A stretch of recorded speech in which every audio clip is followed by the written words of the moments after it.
గజల్ శ్రీనివాస్ అమ్మ మీద బాగా పాడతాడు గజలని. నన్ను వచ్చి అడిగారు, నాన్న మీద ఎప్పుడు మీరు గజల్ పాడరేంటండి అని. అప్పుడు నాన్న మీద ఓ గజల్ రాయించా. ఇవాళ నేను ఈ పాడే ఈ నాన్న మీద గజల్ ఇక్కడున్న ప్రతి బిడ్డ నాన్నకి పాదాలకి నేను ఇచ్చే అంకితం చేసే గజల్ ఈనాటి ఈ గానం. డాక్టర్ రెంటాల వెంకటేశ్వర గారు రాసిన గజల్ ఇది. చెట్టుకేమో విత్తుకు రుణమున్నది తెలియలేదు,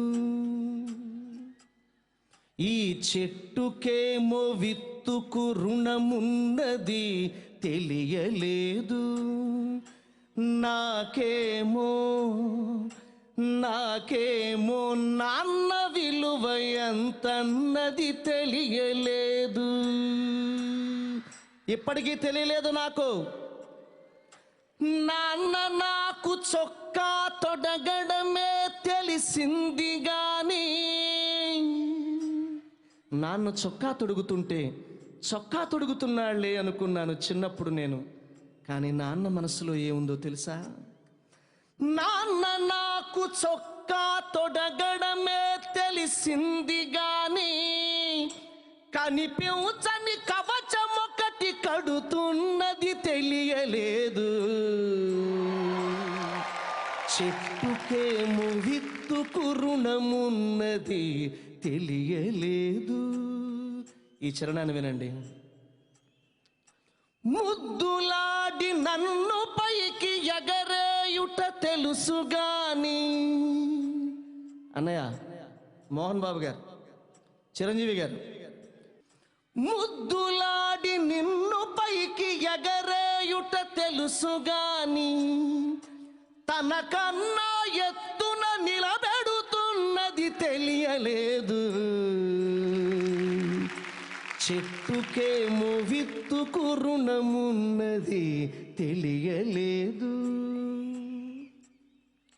చేయి పట్టి నాన్న నన్ను నడిపించుట తెలుసుగాని, నాన్న చిన్నప్పుడు నడక నేర్పిస్తున్నాడేమో అనుకున్నాను నేను. కానీ నాన్న మనసులో ఏముందో తెలుసా?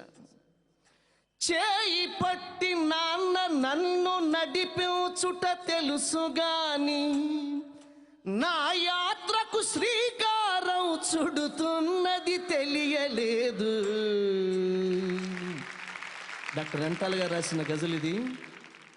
ఏమి తండ్రి రెంటాల కన్నీళ్లను కూడా దాచి,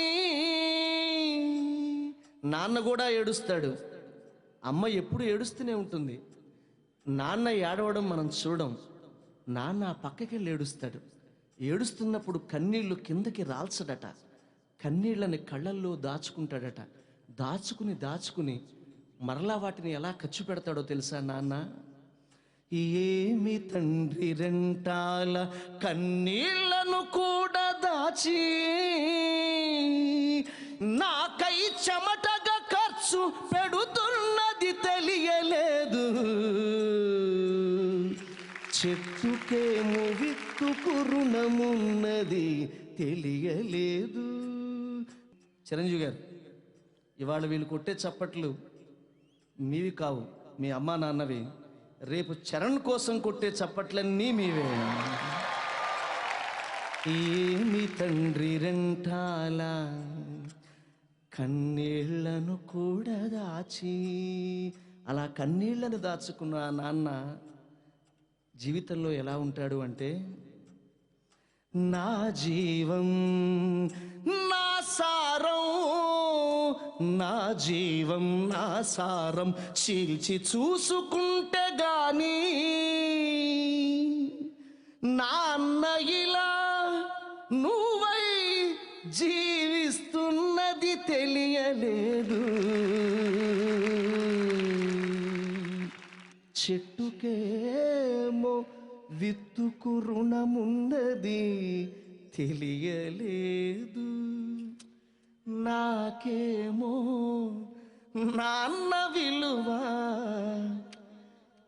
ఎంతన్నది తెలియలేదు.